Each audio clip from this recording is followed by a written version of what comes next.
बिस्मिल्लाहिर्रहमानिर्रहीम बिस्मिल्लाहिर्रहमानिर्रहीम बिस्मिल्लाहिर्रहमानिर्रहीम।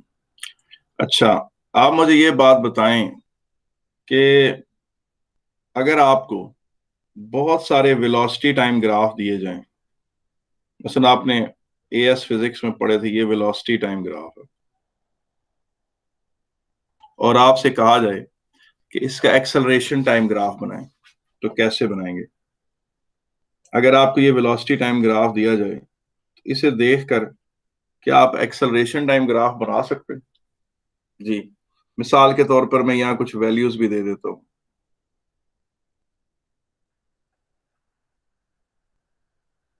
ये वेलोसिटी टाइम ग्राफ है जी, और आपसे कहा जाए कि एक्सेलरेशन टाइम ग्राफ बनाएं, तो आप बना सकते हैं जी। ये वेलोसिटी टाइम ग्राफ है, बना और सकते इसको हैं। देखकर आप एक्सेलरेशन टाइम ग्राफ बना सकते हैं कि नहीं? जी सर, बिल्कुल। बना सकते हैं। आपको पता है कि ये इसका एक्सेलरेशन यूं हो जाएगा, 2, 5, 15 पर ये 0 हो जाएगा, ये 20 है, और ये -20 है। ये यूं इस तरह से, ये एक्सेलरेशन टाइम ग्राफ हो गया इसका। ये वेलोसिटी टाइम है, और बेटा ये क्या है? ये एक्सेलरेशन टाइम ग्राफ है इसका। तो अगर आपसे कोई कहे माइनस एक्सेलरेशन का ग्राफ बनाए, यानी नेगेटिव एक्सेलरेशन का, तो आप इसी ग्राफ को उल्टा कर दें बस। ठीक है कि नहीं? या आपसे कोई कहे कि ये एक बॉडी है, उसका वेलोसिटी टाइम ग्राफ ऐसा है, तो आपने बेसिकली जब ये ग्राफ बनाया तो आपने किस चीज को अहमियत दी?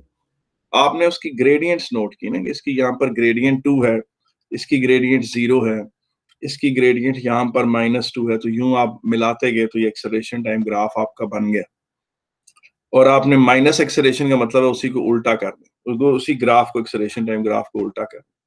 अब अगर आपको कोई कहता है कि वेलोसिटी टाइम ग्राफ ऐसा है, तो आप इसका एक्सेलरेशन टाइम ग्राफ बनाएं। ये 5 है, ये 10 है, ये 15 है, ये 20 है, और ये 10 है, तो इसका एक्सेलरेशन टाइम ग्राफ कैसा होगा? जी, इसका एक्सेलरेशन टाइम ग्राफ कैसा होगा? यूं, यूं, यूं, यूं। ये एक्सेलरेशन टाइम ग्राफ है, ठीक है कि नहीं? तो एक्सेलरेशन टाइम ग्राफ आप इस तरह से बनाते हैं। वेलोसिटी टाइम ग्राफ आपको दिया हुआ हो तो उसकी ग्रेडियंट की मदद से आप एक्सेलरेशन टाइम ग्राफ आराम से बना लेते हैं, और उसके साथ नेगेटिव लगा दें तो वही ग्राफ उल्टा भी हो जाएगा, बिल्कुल -1 का ग्राफ इस तरह। आपके सर ने आज पढ़ाते पढ़ाते किधर कट मार दिए, ठीक है कि नहीं?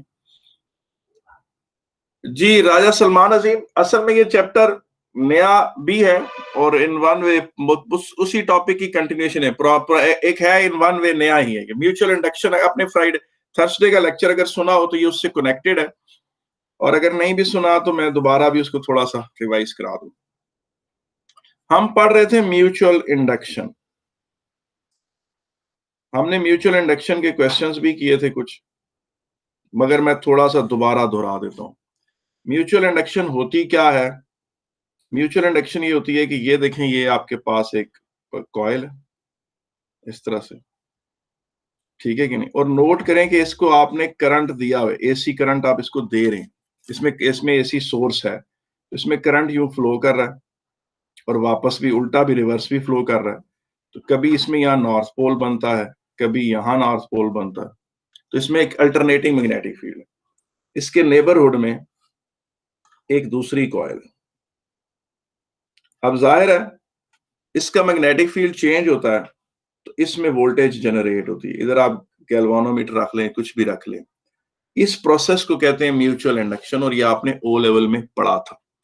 इसे कहते हैं म्यूचुअल इंडक्शन, और ये चीज आपने ओ लेवल में पढ़ी थी। इसमें जाहिर है एक तो फैराडेज लॉ इन्वॉल्व है कि EMF is directly proportional to rate of change of flux. ये वाला EMF is equal to -n delta phi over delta T. ये EMF का ये फार्मूला है। EMF का क्या है? ये फार्मूला है, ठीक है ना? n नंबर ऑफ टर्न्स है, delta phi change in flux है, delta T change in time है। तो ये उसका जो है फैराडेज का लॉ है, और इसी चीज को फिर आपने आगे कहा था कि सेकेंडरी कॉइल में जो वोल्टेज प्रोड्यूस होती है, ES का मतलब है secondary coil, voltage produced in secondary coil, ये directly proportional to rate of change of current in the primary. ये क्या है जी? Directly proportional to rate of change of current in the primary. ठीक है कि तो नहीं? ये M होते हैं N होते हैं? जब इसको आप कन्वर्ट करते हैं तो इसमें M आ जाता है, ठीक है ना? जब फेराडेज लॉ लिखते हैं तो उसमें N है, नंबर ऑफ टर्न्स, इसमें लिखते हैं तो इसमें M है। M जो है वो coefficient of mutual induction, coefficient of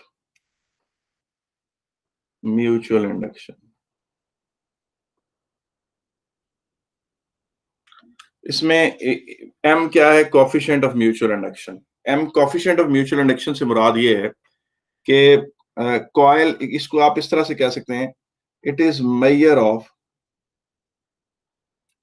the fact that how sensitive is secondary to current changes in primary।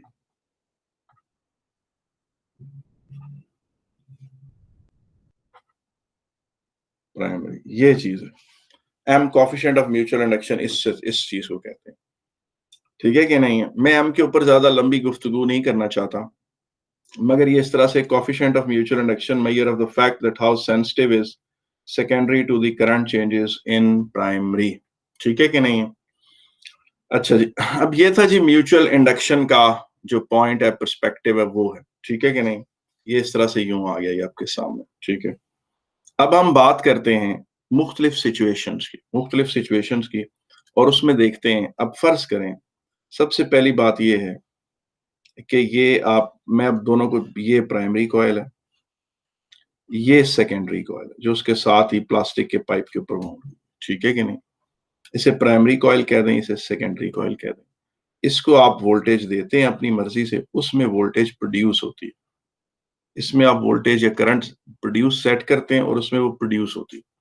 अब अगर देखें, अगर प्राइमरी में करंट कांस्टेंट, है तो फिर क्या होगा? प्राइमरी में अगर करंट कांस्टेंट है तो सेकेंडरी में वोल्टेज जो प्रोड्यूस होगी वो जीरो, सेकेंडरी में जो वोल्टेज प्रोड्यूस होगी वो जीरो। अगर प्राइमरी में करंट कांस्टेंट है तो सेकेंडरी में जो वोल्टेज प्रोड्यूस होगी वो जीरो होगी। अब अगर ये चीज देखें, प्राइमरी में अगर करंट इंक्रीज कर रहा है, और कांस्टेंट ग्रेडियंट के साथ इंक्रीज कर रहा है, उसका रेट ऑफ चेंज कांस्टेंट है, तो सेकेंडरी में जो वोल्टेज प्रोड्यूस होगी वो भी कांस्टेंट होगी, क्योंकि सेकेंडरी की वोल्टेज प्राइमरी के रेट ऑफ चेंज से रिलेटेड है। सेकेंडरी में जो वोल्टेज प्रोड्यूस हो रही है वो प्राइमरी के रेट ऑफ चेंज से रिलेटेड है। तो अब आप खुद देखेंगे इसमें, और आप ज़ाहिर आप समझे कि ये वेलोसिटी टाइम ग्राफ हो तो आपने माइनस एक्सेलरेशन का ग्राफ बनाना है, इस नेगेटिव की वजह से, इस नेगेटिव साइन की वजह से, इस नेगेटिव से। अब देखें इसकी ग्रेडियंट कांस्टेंट है, तो आप देखें, समझे कि जिस तरह वेलोसिटी टाइम ग्राफ होता है तो आप एक्सेलरेशन कांस्टेंट दिखाते थे, आप समझे आप माइनस एक्सेलरेशन का ग्राफ बना रही है, minus voltage produce, minus voltage इस तरह से प्रोड्यूस हो जाएगी। ठीक है कि नहीं? प्राइमरी में अगर करंट इंक्रीज करेगा। अच्छा, अगर प्राइमरी में करंट इंक्रीज करके डिक्रीज कर रहा है, प्राइमरी में अगर करंट इंक्रीज करके फिर डिक्रीज हो रहा है तो फिर क्या होगा? ये टाइम t1 है, इससे जो सेकेंडरी में वोल्टेज जनरेट होगी वो कितनी होगी? इससे जो सेकेंडरी में वोल्टेज जनरेट होगी वो इस तरह की होगी। ये देखें, ये करंट इंक्रीज कर रहा है तो इसमें एक डायरेक्शन में वोल्टेज पैदा होगी जिसको हम नेगेटिव से शो कर रहे हैं, और फिर जब डिक्रीज कर रहा है तो वोल्टेज की पोलैरिटी रिवर्स हो जाएगी और उसको हम यूं शो करेंगे। ये सेकेंडरी की वोल्टेज है जो प्राइमरी के करंट की नेगेटिव ग्रेडियंट से रिलेट हो रही है। इसके हवाले से किसी ने कोई बात पूछनी हो तो मैं हाजिर हूं। जी जी, इसमें कोई मसला तो नहीं है? जी हेलो, नहीं सर। इसमें कोई मसला तो नहीं है? ठीक है, इसका मतलब ये है कि आपको अगर प्राइमरी के बहुत सारे भी ग्राफ बना के दिए जाएं तो आराम से आप फॉलो कर लें। ठीक है कि नहीं? अब ये चीज देखें, ये आपके सामने एक और सिचुएशन है। अब इसको देखें, अब हम आगे चलते हैं। अगर प्राइमरी में करंट इस तरह से चेंज हो रहा हो, ये प्राइमरी का करंट टाइम ग्राफ, आपको पता है इस तरह चेंज हो तो इसको कहते हैं साइनोसाइडली वेरिंग। आप कहेंगे हम इसके पीछे क्यों पड़े हुए हैं? बात यह है कि ये कमर्शियली आराम से प्रोड्यूस हो जाता है और इसीलिए हमने इसको पढ़ना है। सबसे सस्ता करंट हम इस तरह बनाते हैं। अब ये क्या है? Current in the primary. अब ये प्राइमरी का करंट है जो साइन ग्राफ को फॉलो कर रहा है। इसकी एक्सप्रेशन बड़े आराम से बनाई जा सकती है। इसका आई नॉट इसका मैक्सिमम करंट कह लें, और तो आई पीक एट एनी आई, यहाँ आई पीक से मुराद, सॉरी, इसको आप ऐसे कर लें, आई पी, छोटे आई का मतलब है करंट एट एनी टाइम, और पी बी इज प्राइमरी। तो आई पी बराबर है आई नॉट साइन ओमेगा टी के बराबर। ठीक है कि नहीं? अच्छा, अब आप ये चीज देखें कि इस तरह का करंट होगा तो वो ऐसा ही मैग्नेटिक फील्ड प्रोड्यूस करेगा। जैसा करंट है उसी तरह का ही मैग्नेटिक फील्ड प्रोड्यूस करेगा। जाहिर है मैग्नेटिक फील्ड करंट से प्रोपोर्शनल होता है। उसका जो फ्लक्स टाइम ग्राफ है वो भी ऐसा ही होगा। फ्लक्स टाइम ग्राफ या magnetic flux density time graph, ठीक है कि ऐसा ही होगा। ठीक है, और तो उसकी वजह से जो वोल्टेज प्रोड्यूस होगी वो कैसी होगी?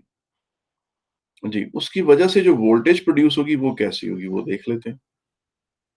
पहली बात ये कि हमने इसकी ग्रेडियंट देखनी है और साथ उस ग्रेडियंट को नेगेटिव से मल्टीप्लाई भी करना है, क्योंकि हमारे पास जो फार्मूला है वो ये, इस फार्मूले में अगर आप फ्लक्स का रेट ऑफ चेंज देखना चाहते हैं इसको भी देखें, या अगर आप चाहें तो करंट का रेट ऑफ चेंज देखें। दोनों में आपने ग्रेडियंट को नेगेटिव से मल्टीप्लाई करना और दोनों का रिजल्ट एक जैसा ही होगा। अब देखें यहां पर ग्रेडियंट जीरो, यहां पर ग्रेडियंट जीरो है तो वोल्टेज भी जीरो है, यहां पर ग्रेडियंट जीरो है तो वोल्टेज भी जीरो है। ठीक है ना? यहां पर ग्रेडियंट जीरो है तो वोल्टेज जीरो है, यहां पर ग्रेडियंट जीरो है तो वोल्टेज जीरो। यहां पॉजिटिव ग्रेडियंट, और वो पॉजिटिव ग्रेडियंट जब यहां इन दोनों में से किसी भी एक्सप्रेशन में आएगी तो साथ नेगेटिव के साथ मल्टीप्लाई होकर नेगेटिव हो जाएगी। तो वो मैंने यहां शो कर दी। यहां नेगेटिव ग्रेडियंट, अब ये नेगेटिव ग्रेडियंट जब इधर आएगी नेगेटिव नेगेटिव पॉजिटिव हो जाएगा, तो इसका आंसर यहाँ पॉजिटिव होगा। और फिर यहाँ पॉजिटिव ग्रेडियंट है वो यहाँ पुट करूंगा इस पूरे की जगह, तो नेगेटिव से मल्टीप्लाई होकर वो नेगेटिव होगी। गोया जो सेकेंडरी में वोल्टेज प्रोड्यूस होगी वो इस तरह की होगी। तो वो भी है, ये माइनस कॉस का ग्राफ कहलाता है, ये भी साइनोसाइडली, सिर्फ ये कि फेज शिफ्ट हुआ हुआ है इसका। इसका क्या शिफ्ट हुआ हुआ है? फेज शिफ्ट हुआ हुआ है, और उसमें कोई फर्क नहीं है। ये है जी सेकेंडरी में जो प्रोड्यूस होने वाली वोल्टेज। ठीक है कि नहीं है? अब आपसे वो पूछे, आपने ओ लेवल में ट्रांसफार्मर के बारे में पढ़ा था कि ट्रांसफार्मर जो है वो एक डिवाइस है और उसमें दो कॉइलें होती हैं।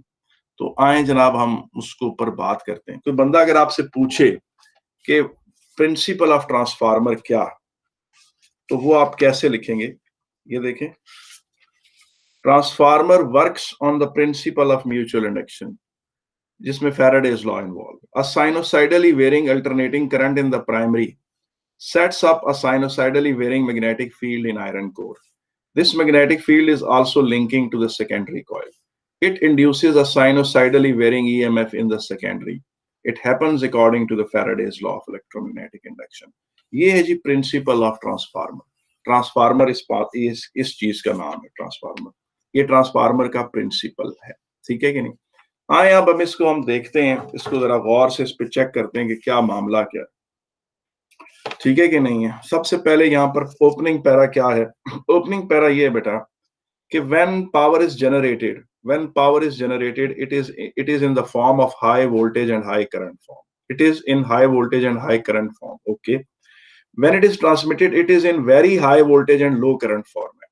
And when it is delivered to the consumer, it should be in low voltage and high current format. ये बात होती। अब फर्ज करें एक जनरेटर है जिसने 16 मेगावाट बिजली प्रोड्यूस की। जनरेटर आपने चलाया, उसमें 4000 वोल्ट पैदा हुए और 4000 एम्पियर पैदा हुए। मगर आप चाहते हैं कि आप इस पावर को जब ट्रांसमिट करें, तो आपने ओ लेवल में पढ़ा था कि power is always transmitted at high voltage and low current. तो आप इसको 40,000 वोल्ट इंटू 400 एम्पियर्स की शक्ल में भेजना चाहेंगे। तो ये जनरेट हुई, ये ट्रांसमिट हुई, और जब ये पहुंच गई लोगों के घरों तक, तो फिर आप चाहेंगे कि 400 वोल्ट इंटू 40,000 एम्पियर्स की शक्ल में हो, लोगों को लो वोल्टेज पे हाई करंट मिले। तो ये डिलीवर टू द कंज्यूमर इस तरह होता है।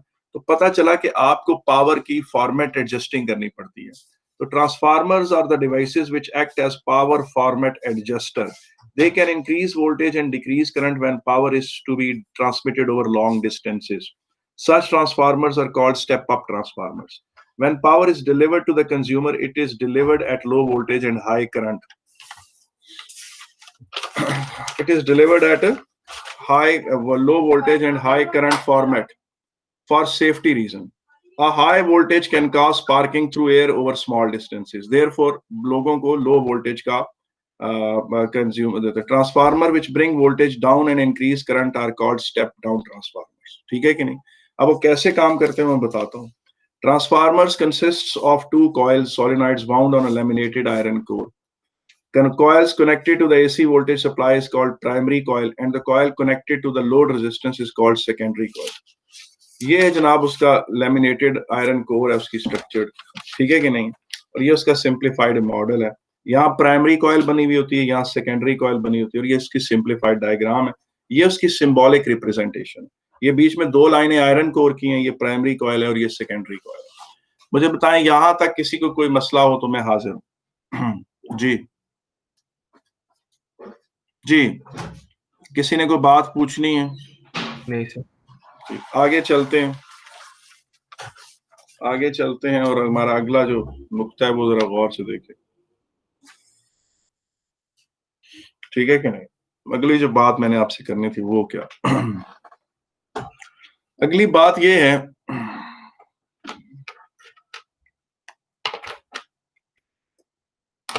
कि देखें ये एक सिंगल टर्न, एक टर्न की कॉइल, सिर्फ एक ये यूं कह लें, यूं कर सिंगल टर्न कॉइल. इसमें आप मैग्नेट को सडनली थ्रस्ट करते हैं, मैग्नेट को जोर से लेकर आते हैं. इस एक टर्न में 1 वोल्ट प्रोड्यूस हो जाता है. क्या प्रोड्यूस हो गया? 1 वोल्ट प्रोड्यूस हो गया. अगर आप इसकी जगह 2 कॉइल हो, अगर 2 टर्न्स हो और वही मैग्नेट दोबारा इनकी तरफ आए तो इस एक टर्न में 1 वोल्ट प्रोड्यूस होगा, दूसरे टर्न में भी 1 वोल्ट प्रोड्यूस होगा. तो क्या होगा? व्हाट विल हैपन के टर्न्स, अगर टर्न्स बढ़ते जाएंगे तो वोल्टेज बढ़ती जाएगी. तो यहां से हमने पता चला. और अगर कॉइल के 3 टर्न्स होंगे तो आप उसमें से मैग्नेट को यूं सडनली ऐसे थ्रस्ट करके लेकर आए तो क्या होगा? 1 वोल्ट 1 वोल्ट 1 वोल्ट होगा. तो क्या कहते हैं? 3 वोल्ट्स प्रोड्यूस हो जाएंगे. ठीक है. बंदा सोचे कि इस तरह तो मैं बहुत ज्यादा जो क्या कहते हैं वो कर देता हूं, बहुत ज्यादा मैं क्या उसे कहते हैं वोल्टेज प्रोड्यूस कर सकता हूं टर्न बढ़ाने से. मगर ऐसा होता है कि जब आप फर्ज करें कि आप इस मैग्नेट को जब यहां लाए हैं तो आप लाए हैं 6 वॉट्स. किससे लाए हैं? 6 वॉट्स. आपने 6 जूल्स पर सेकंड का एक वर्क किया. इधर भी 6 वॉट से लाए, इधर भी 6 वॉट से लाए हैं. तो बेटा इसके 1 वोल्ट के साथ करंट ज्यादा प्रोड्यूस होगा, 6 एम्पियर करंट प्रोड्यूस हो जाएगा. इधर 2 वोल्ट्स प्रोड्यूस होंगे लेकिन करंट 3 एम्पियर प्रोड्यूस होगा. और इधर 3 वोल्ट्स प्रोड्यूस होंगे मगर करंट 2 एम्पियर प्रोड्यूस होगा. इसका मतलब ये है कि टर्न्स बढ़ाने से वोल्टेज बढ़ती है और करंट हमेशा कम होता है. टर्न्स बढ़ाने से वोल्टेज बढ़ती है और करंट कम होता है. अब आप ये चीज देखें कि अगर आपके पास ये चीज इस तरह से है, ये आपके पास प्राइमरी कॉइल है और ये सेकेंडरी कॉइल, और फर्ज करें सेकेंडरी कॉइल में टर्न्स बहुत ज्यादा है, सेकेंडरी कॉइल में टर्न्स ज्यादा है. तो पूछे क्या होगा? क्या वो ये होगा कि फर्ज करें कि इसके टर्न्स हैं 100 और उसके टर्न्स हैं 200 टर्न्स. तो उसमें क्या होगा कि अगर फर्ज करें यहां पर आपने लगाए थे 10 वोल्ट्स, तो उसके 10 वोल्ट से जो करंट फ्लो किया, फर्ज करें इसमें करंट फ्लो कर रहा था 2 एम्पियर. और अगर आप एज्यूम करेंगे कोई लॉस नहीं है तो इसमें पावर आपने कितनी दी है? 10 इंटू 2 कितना होता है बेटा? 20 वॉट. करंट कितना हो गया बेटा जी? 20 वॉट का हो गया. ठीक है. अब ये पावर इन है, ये क्या है जी? ये पावर इन है. ठीक है कि नहीं? जो आपने इसमें भेजी, और जाहिर है वो फिर मैग्नेटिक पावर में कन्वर्ट होकर दोबारा इलेक्ट्रिकल पावर में कन्वर्ट होती है. तो टर्न्स ज्यादा होने से यहां वोल्टेज डबल हो जाएगी, इधर 20 वोल्ट होंगे और वोल्टेज डबल होते साथ ही करंट 1/2 एम्पियर हो जाएगा. 1 एम्पियर हो जाएगा, हाफ हो जाएगा, उधर 2 एम्पियर था और उधर ये, तो इसको कहते हैं स्टेप अप ट्रांसफार्मर। तो स्टेप अप ट्रांसफार्मर में नंबर ऑफ टर्न्स ज्यादा होते हैं सेकेंडरी के, उसकी वजह से वोल्टेज ज्यादा प्रोड्यूस होती है और करंट कम प्रोड्यूस होता है। तो ये याद रखें, ये एक रेशियो है, number of turns of primary over number of turns of secondary is equal to primary voltage over secondary voltage. ये एक फार्मूला है जो ट्रांसफार्मर से रिलेटेड है। अच्छा, आपको पता है बास टीचर इसे प्रूव करने की भी कोशिश करते हैं वो इसे इस तरह से प्रूव करते हैं कि वो voltage is equal to the number of turns का कॉन्सेप्ट देते हैं, फिर यूं ले आते हैं इसके साथ, फिर इसी को Vp इज इक्वल टू के एन पी कर देते हैं, फिर इसी में सेकेंडरी वोल्टेज के भी डाल देते हैं टर्न्स यूं करके, फिर इनको दोनों को डिवाइड करके एक फार्मूला प्रूव कर लेते हैं।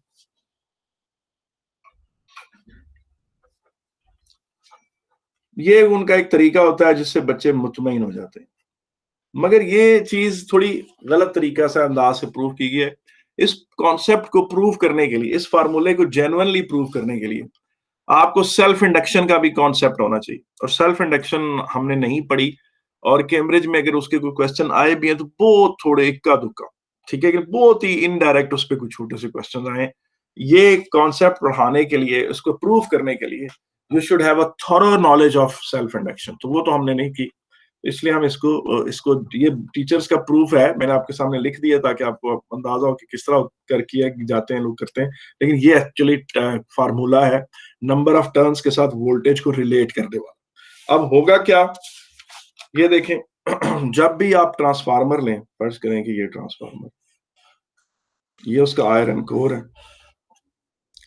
ये यूं करके आपने उसको कनेक्ट कर दिया, यहां आपके पास उसकी पावर आ गई, यहां सेकेंडरी आ गई, यूं, यहां आपने लोड रेजिस्टेंस लगा दिया, ठीक है कि नहीं। अब फर्ज करें कि इसके टर्न्स हैं 100 और उसके टर्न्स हैं 300 टर्न्स, तो अब उससे क्या होगा, व्हाट विल हैपन। अब यहां पर फर्ज करें वोल्टेज है 10 वोल्ट्स और करंट है 3 एम्पियर, तो इसके टर्न्स डबल होने से, ट्रिपल होने से क्या होगा, voltage of the secondary over voltage of the primary is equal to number of turns of secondary over number of turns of primary. तो सेकेंडरी वोल्टेज कितनी होगी, प्राइमरी की वोल्टेज है 10 volt, number of turns secondary के 300, primary के 100, तो secondary voltage आ जाती है 30 वोल्ट। तो वोल्टेज 10 टाइम्स बढ़ जाएगी, वोल्टेज 10 टाइम्स बढ़ जाएगी, तो और करंट उसी हिसाब से कम हो जाएगा। तो इसका मतलब ये है कि फॉर एन आइडियल ट्रांसफार्मर,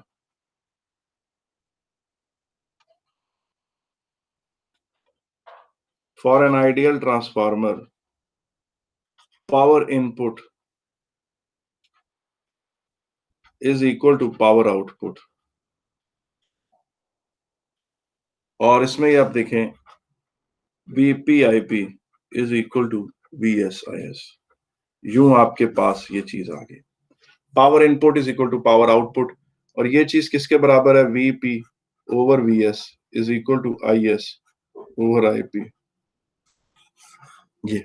और इसको जब आप जोड़ेंगे इसके साथ, तो number of turns of secondary over number of turns of primary is equal to secondary voltage over primary voltage is equal to primary current over secondary current.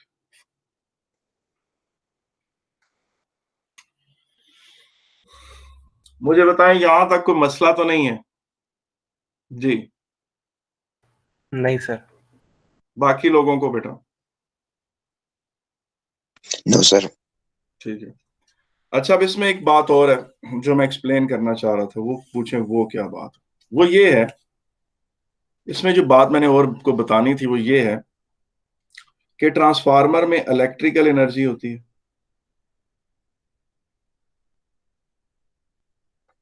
वो convert होती है मैग्नेटिक एनर्जी में, और वहां से दोबारा बनती है इलेक्ट्रिकल एनर्जी। ये उसका रफ सा उसका जो है ना मॉडल, और डिटेल मॉडल उसका क्या है वो मैं बताता हूं ट्रांसफार्मर के लॉसेस के हवाले से, ठीक है कि नहीं। अच्छा, ये मैंने आपको स्टेप अप ट्रांसफार्मर बताया है, स्टेप डाउन ट्रांसफार्मर क्या होता है वो भी मैं बता देता हूँ। स्टेप अप ट्रांसफार्मर हो गया, और फिर अगली बात हो जाएगी स्टेप डाउन की। स्टेप डाउन में क्या होता था, स्टेप डाउन में ये चीज होती है, कि नंबर ऑफ टर्न्स जो है वो डिक्रीज कर देते हैं ऐसे करके। ये प्राइमरी में फर्ज करें 100 टर्न्स है, तो सेकेंडरी में 50 टर्न्स है। 50 टर्न से क्या होगा, अगर यहाँ पर फर्ज करें 200 वोल्ट्स हैं तो यहाँ पर 100 वोल्ट्स आ जाएंगे, और अगर यहाँ 2 एम्पियर करंट है तो यहाँ 4 एम्पियर करंट हो जाएगा। पावर जो है एडजस्ट होगी, पावर फॉर्मेट एडजस्ट हो गया। मुझे बताएं इसमें कोई ये चीज। और लोगों को हमेशा जो हमारी गलियों में ट्रांसफार्मर होते हैं ना, ये सारे स्टेप डाउन ट्रांसफार्मर होते हैं। और जहां बिजली पैदा हो रही होती है डैमों के पास, जहां तरबेला डैम, मंगला डैम, वहां सारे स्टेप अप ट्रांसफार्मर लगे होते हैं। वो पावर प्रोड्यूस करते हैं, उसको स्टेप अप करके सेंड कर देते हैं। और जब वो पावर यहाँ आती है तो वो पावर लो वोल्टेज पे और उस पे डिलीवर होती है। जो यहाँ पावर आती है वो फिर उसको लो वोल्टेज पे, लो वोल्टेज और हाई करंट पे डिलीवर होती है मोहल्ले में, सब जगह पर। उसकी वजह क्या है? वजह ये है कि अगर लोगों को हाई वोल्टेज दें, तो फर्ज करेंगे किसी बंदे के घर का ना ये स्विच है, सुराख है ये, ठीक है ना, और ये वो प्लग है, ये उसका वो प्लग है इस्त्री का, फर्ज करेंगे उसका इस्त्री उसने लगानी है। फर्ज करें कि लोगों को 220 वोल्ट का, 240 वोल्ट का कनेक्शन ही दे दिया उन्होंने, 11,000 वोल्ट का दे दिया, तो क्या होगा?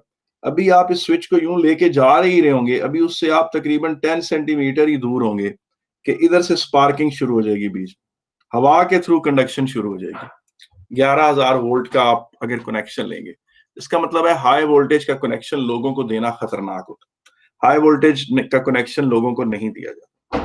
तो step up step down transformer इस तरह से इस्तेमाल होता है। हम अमूमन जो ट्रांसफार्मर्स हैं, चूंकि वो स्टैटिक डिवाइसेस हैं, ट्रांसफार्मर्स क्या है? स्टैटिक डिवाइसेस हैं। स्टैटिक डिवाइस कौन सी होती है? जो रुकी हुई होती है, पड़ी हुई होती है एक जगह, उसमें कोई चीज घूम नहीं रही होती, कोई चीज किसी चीज के साथ रब नहीं हो रही होती, कोई पार्ट किसी पार्ट से मूव करता हुआ ऐसे फ्रिक्शन प्रोड्यूस नहीं कर रहा होता। तो नतीजतन ट्रांसफार्मर्स जो कि स्टैटिक डिवाइसेस हैं, तो उनकी एफिशिएंसीज बड़ी हाई होती हैं, 90% से ऊपर होती हैं। ट्रांसफार्मर्स में एनर्जी लॉसेस बड़े कम होते हैं, 90% से ऊपर इनकी एफिशिएंसी होती है। लेकिन फिर भी जो इसके एनर्जी लॉसेस हैं वो हम वन बाय वन डिस्कस करते हैं। सबसे पहली बात तो ये है कि ये है जी पावर इनपुट,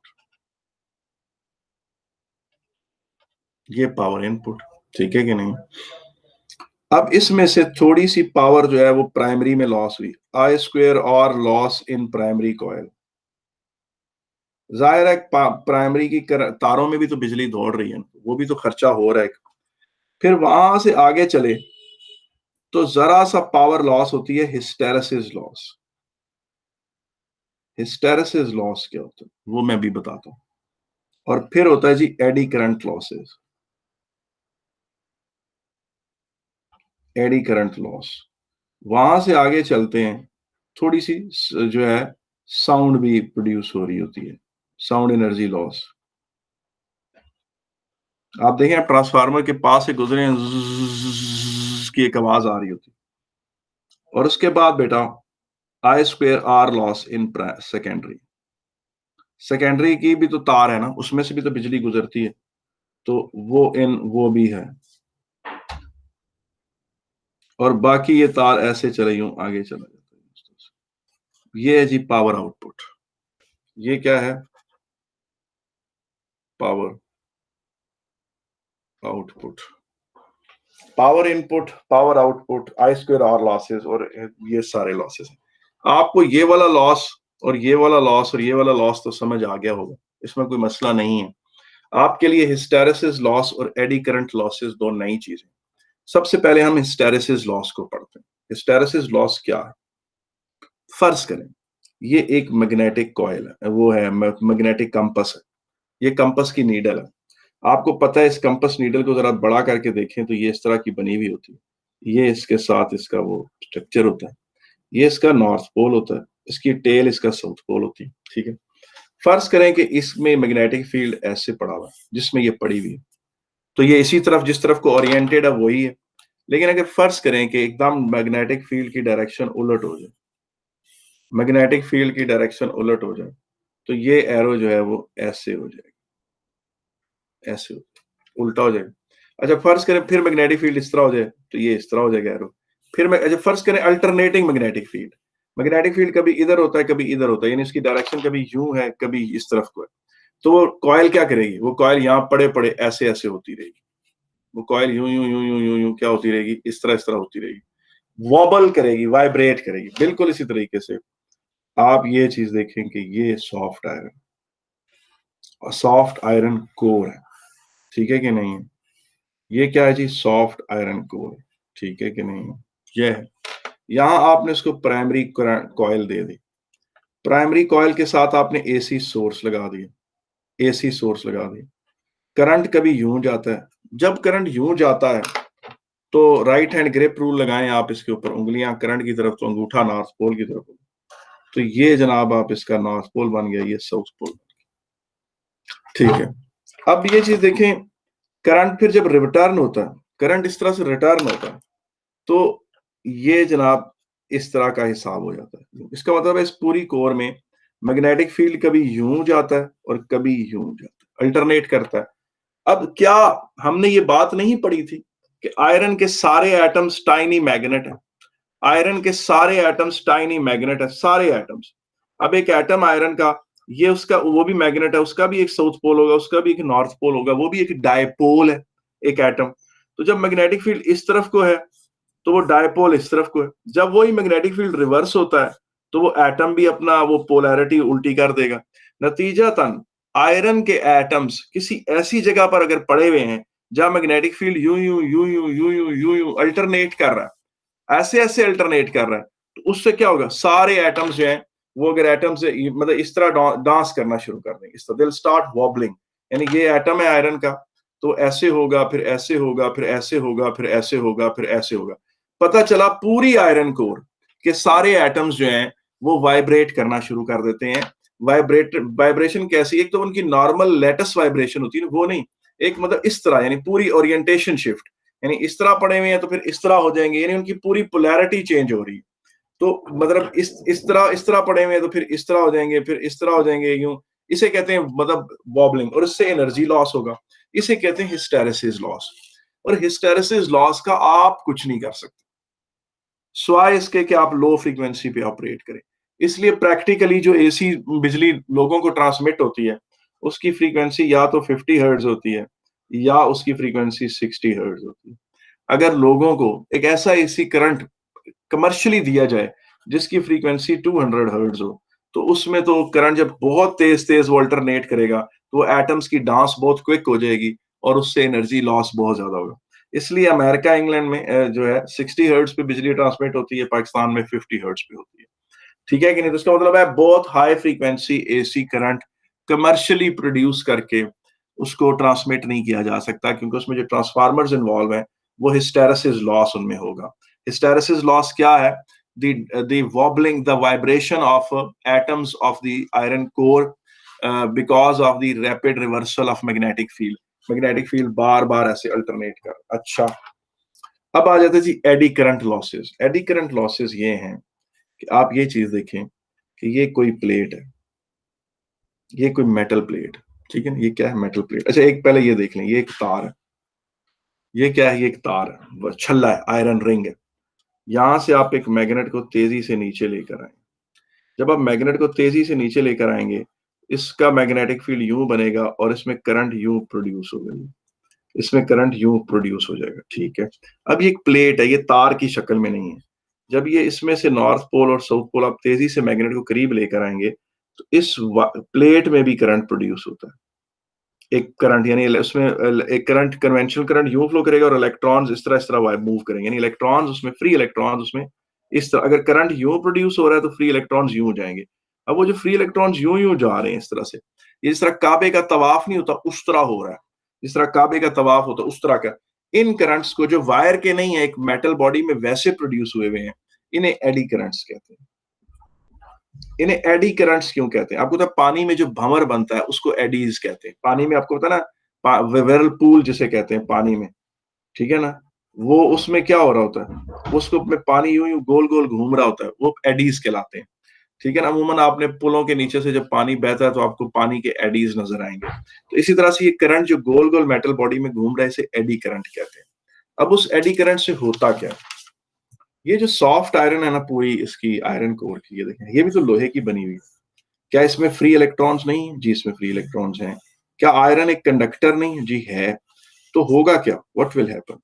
जब इसमें आप ऐसे करके प्राइमरी करंट यूं फ्लो करवाते हैं, प्राइमरी में यूं करंट फ्लो किया, तो जाहिर है वो एक मैग्नेटिक फील्ड है जो यूं फुल प्रिवेल कर रहा है ऐसे। उसकी वजह से इस पूरी आयरन बॉडी में यूं एडीज प्रोड्यूस हो जाते हैं, एडी करंट्स प्रोड्यूस हो जाते हैं।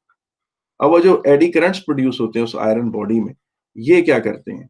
ये लेंज लॉ की वजह से अपना एक अलग मैग्नेटिक फील्ड प्रोड्यूस करते हैं, और वो मैग्नेटिक फील्ड क्या करता है? वो magnetic field main magnetic field को कमजोर करता है और ट्रांसफार्मर के सारे मिशन को डिस्ट्रॉय कर देता है। तो एडी करंट्स ऐसे हैं। फिर क्या किया जाए? फिर इन एडी करंट्स को प्रिवेंट करने के लिए, कम करने, प्रिवेंट तो नहीं होते, कम हो सकते हैं, वही होता है कि ये सॉफ्ट आयरन की एक स्ट्रिप बनाई गई है यूं, ये सॉफ्ट आयरन की एक स्ट्रिप है। इसके साथ इसी तरह की एक अलग स्ट्रिप और बनती है, ये यूं कह लें, ये एक और स्ट्रिप है, ये एक और स्ट्रिप, इस तरह से कह लेंगे। इसे इसके ऊपर रखते हैं, इसे इसके ऊपर रखते हैं, और इनके ऊपर पेंट का एक लेयर होता है, ये सारी इंसुलेटेड होती है। तो ये स्ट्रिप्स कैसी बन गई? यूं बनती है। देखने में जब इनको जोड़ते हैं इकट्ठा, जिस तरह देखें आप, ये बहुत सारे पेपर, फर्ज करें एक मेटल की शीट है, ये एक मेटल की शीट है, ये एक मेटल की शीट है, ये मेटल की शीट है, और ये सारी शीटें जो है पेंट में डुबो दी गई हैं, पेंट में डुबो दी गई हैं ये सारी मेटल शीट्स। तो ये जब डूब गई पेंट में, तो ये इस तरह आपको पता नहीं कॉपी का एक मोटा सा ये दत्था बन जाता है। बहुत सारी, फर्ज करें ये आयरन की बहुत सारी स्ट्रिप्स हैं, और ये सारी पेंटेड है, यानी आपस में इलेक्ट्रिकली इंसुलेटेड है, और फिर इनको जोड़ा गया। तो किस तरह होगा? ये कुछ ऐसी सूरत हाल डेवलप होगी।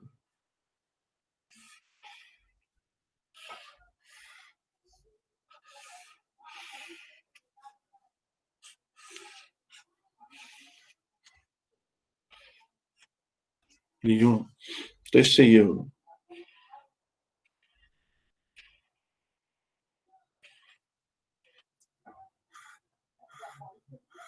यूं,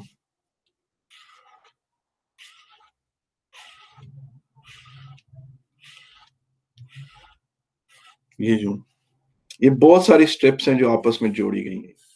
जोड़कर इन्हें प्रेस किया जाता है, और यहां से एक पेज इनमें लगा दिया जाता है, वो पेज इन्हें टाइट कर लेता है और ग्रिप कर लेता है। ठीक है कि नहीं?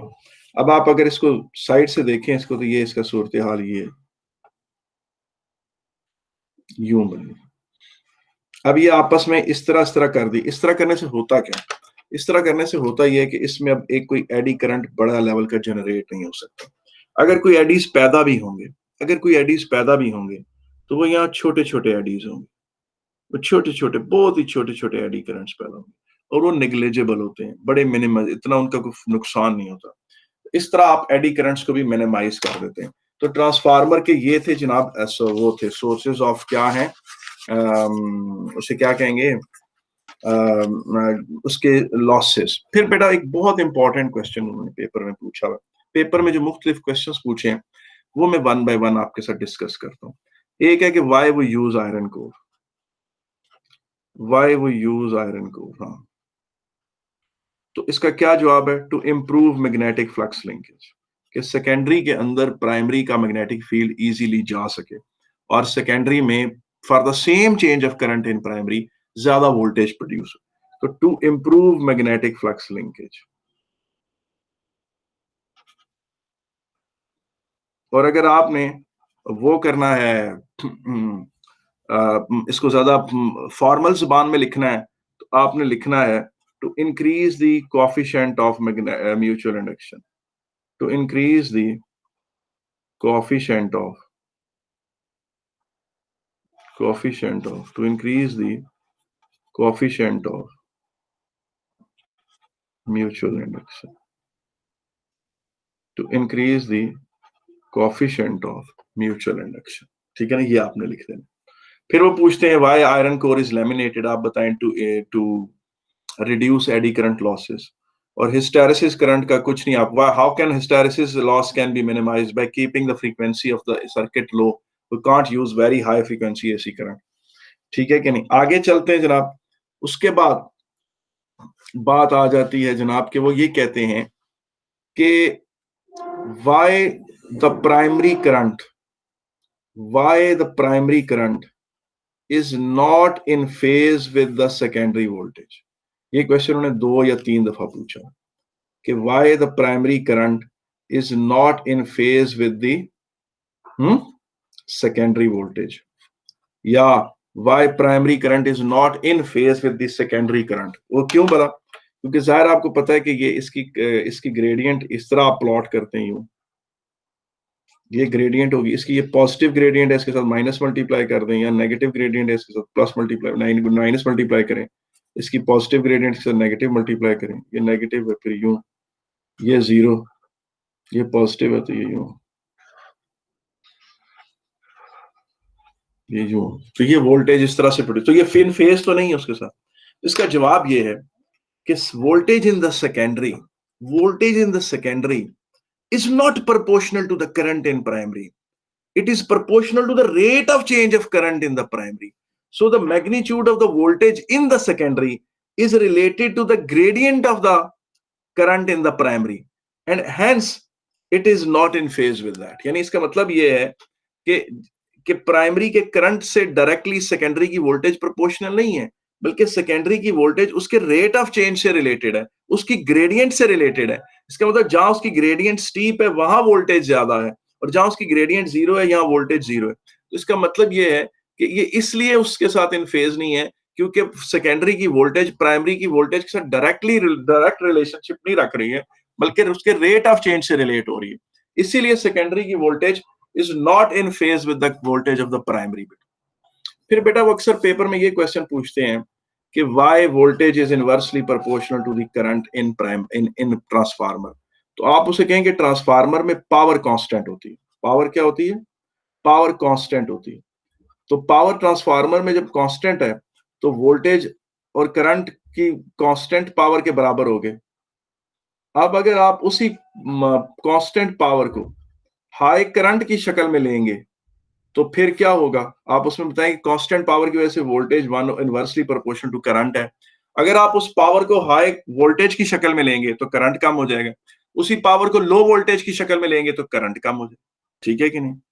फिर इसके अलावा क्वेश्चन वो पूछते हैं कि why power is transmitted at high voltage and low current. आप खुद मुझे बताएं कि high voltage and low current का मतलब है कि तार में गुजरने वाले इलेक्ट्रॉन्स की तादाद कम है और हर इलेक्ट्रॉन पर एनर्जी ज्यादा लदी हुई है। तो जाहिर है जब कम इलेक्ट्रॉन्स वायर में होंगे उनके कोलिजन्स कम होंगे, उनके एनर्जी लॉसेस कम होंगे। तो इसका मतलब है पावर, इसलिए लो करंट पे पावर लॉस कम होती है। So power is always transmitted at high voltage. High volt means each electron is carrying more energy, and low current means the number of electrons moving in the wire is less. So as a result, आपके number of collisions कम होंगे तो energy loss कम होगा। तो इस तरीके से power transmit होगी। तो ये तो सीधा क्वेश्चंस हैं जो उसमें आते हैं, और ट्रांसफार्मर के बारे में मैंने सारी बातें आपको कह दी हैं। अभी अगर आप पास पेपर ट्रांसफार्मर के करेंगे तो आप फील करेंगे कि 80-90% आप आराम से उनको ठीक कर लेंगे। ठीक है कि नहीं है?